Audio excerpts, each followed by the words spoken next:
Evimizlə üzbəyüz Qumru adlı qarının yaşadığı kiçik bir daxma var. Qumru nənə o qədər yaşlıdır ki, küçəmizin yanındakı parkda onun yaşda ağac yoxdur. Bütün gününü deyinməklə keçirən qarı hamıya eyni şeylər haqqında danışır. 8 uşağım var, nəvələrimin, nəticələrimin də ki sayı hesabını itirmişəm. Hamısı yaxşı yerlərdə işləyir. Ancaq biri də mənə baxmır. Yıxılıb ölsəm xəbərləri olmaz. Daha yatanda da qapını bağlamıram. Açıq qoyub yatıram ki, ölsəm meydim iylənməmiş qonum-qonşu xəbər tutsun. Vallah pullarına ehtiyacım yoxdur. Pensiyamla dolana bilərəm. Bircə qapımı açsınlar, bəsimdir. O da ki, hanı? İndi sizə Qumru nənənin pis bir vərdişi haqqında danışmaq istəyirəm. Demək bu gözünə döndüyüm nənənin zibilli yeşmək kimi bir adəti vardı. Bir də gördün 2 dənə yarpağı atdı vedrəsinə, aşağı getdi zibilliyin yanına, güya zibil atır. Boş vedrəsini oradakı zirzibillə doldurub qayıdır evinə. Kimsə səhvən nəyinisə zibilliyə atsa, heç də narahat olmur. Çünki sonra istədiyi vaxt həmin əşyanı Qumru nənənin həyətindən tapa bilər. Çatlamış bankadan tutmuş cırıq ayaqqabıya qədər. Axır vaxtlar ayaqları çox ağrıdığından gündüz zibilliyə sarı gedə bilmirdi. Çünki sürətlə şütüyən maşınlar buna mane olurdu. Artıq iş saatını dəyişən Qumru nənə gecə maşınlar seyrələn kimi vedrəsini vururdu qoltuğuna. Ya Allah! Gecə küçəmizin və hekayəmin növbəti qəhrəmanı olan Eyvaza. Eyvazın 45-ə yaxın yaşı olardı. Deyilənə görə Rusiyada təhsil almışdı. Gözəl əl qabiliyyəti vardı. Sakit təbiətli biri olsa da, uşaqlıqdan yaddaşımda əyyaşlığı ilə qalıb. Yadımdadır. Atam evə gələn kimi ilk kişi küçənin başındakı borunun üstündə yatıb qalmış, sərxoş Eyvazı kürəyinə alıb xəstə anasına təhvil vermək olardı. Hər dəfə də aylandan sonra gələr, ədəb-ərkanla atama təşəkkür edərdi. Gündüzlər boş bekar, tində oturub içmək üçün axşamı gözləyərdi. Axşamüstü olsa da küçə bomboş idi. Nə Qumru nənə deyinir, nə də Eyvaz tində dayanmışdı. Anam sakitlik olduğunu görüb məni Qumru nənə gilə göndərdi. Həmişəki kimi qapı açıq idi. Qorxa-qorxa içəri girdim. Qumru nənə ölməmişdi. Köhnə çarpayısında uzanmışdı. Məni görcək doluxsundu. Otur dedisə də razı olmadım.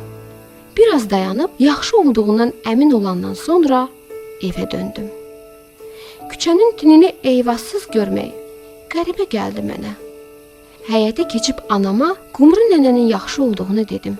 Sonra zarafata salıb altdan yuxarı qışqırdım. Gedim Eyvaza da baxım.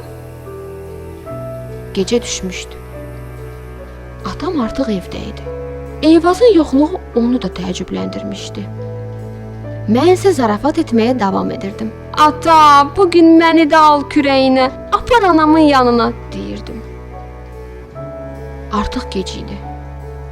Saatın neçə olduğunu dəqiq bilməsəm də, sakitlikdən gecə yarının keçdiyini bilirdim. Yuxum qaçmışdı. Pəncərənin qabağında oturub küçəyə baxırdım.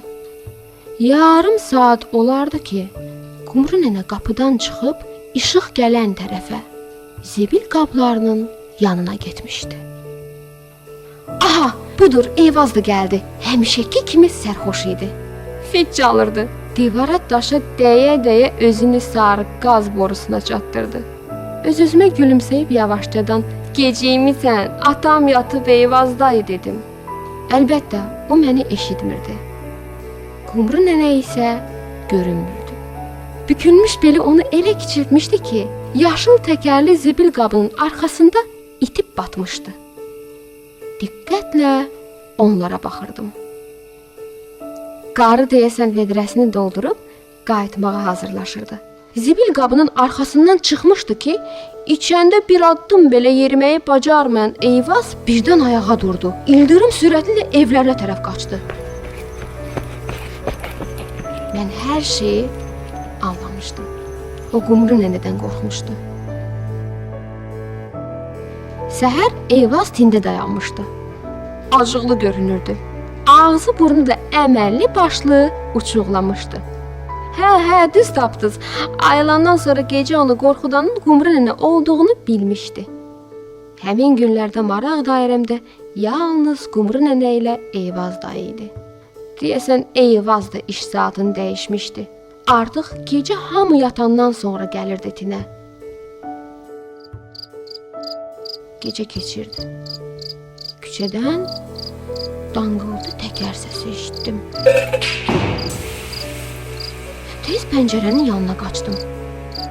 Eyvaz var gücü ilə zibil qabını itələyirdi.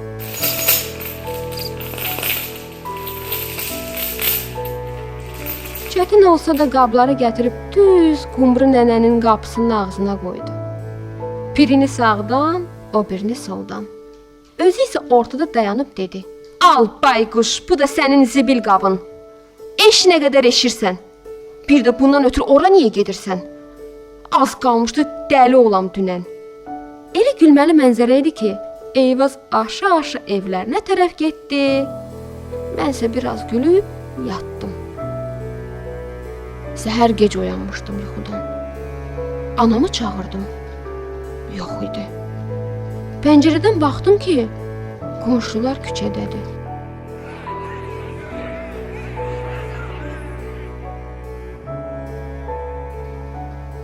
Qumru nənə ölmüşdü.